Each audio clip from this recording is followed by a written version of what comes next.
The village of Umidike had never seen a woman as revered as Chimuamanda. After leading her people through the great storm, she became a legend. The elders praised her wisdom, young girls sought to be like her, and even the strongest men respected her voice. But power, like fire, is difficult to control. And in Chimuamanda's heart, something dark began to take root.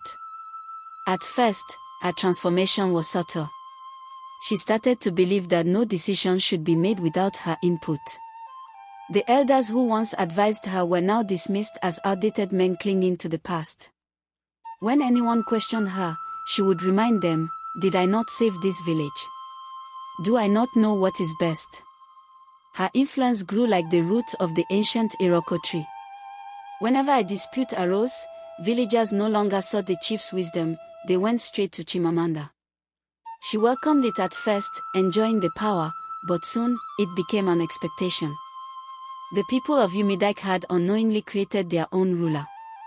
The village chief, an old but wise man named Obayagu, noticed this shift. He called a secret meeting with the elders.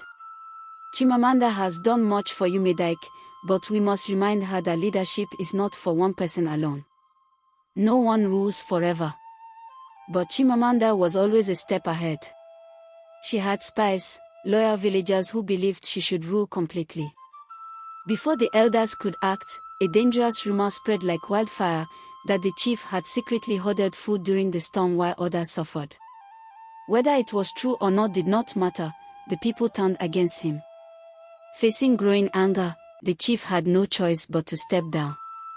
The elders, weakened and fearful, dared not oppose Chimuamanda. She was no longer just a village damsel, she was the undisputed ruler of Umidike. At first, her rule was fair.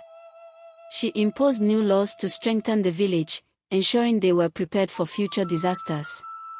But soon, the rules turned into control. Every family had to contribute a portion of their harvest to her storehouses.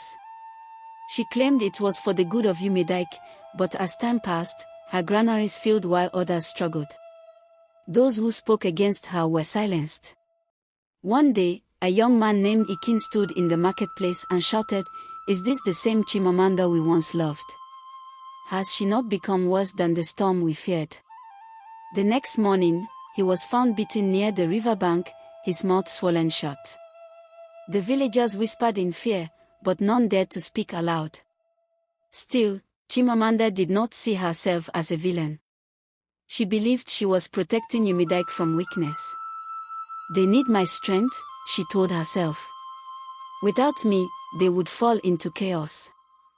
Then, one evening, as the sun cast long shadows over the village, an old voice called out to her. It was Neka the seer. "You were once the savior of this land, but power has blinded you. Beware, for a storm greater than the last will come, not of wind and rain, but of the people's wrath." Chimuamanda laughed.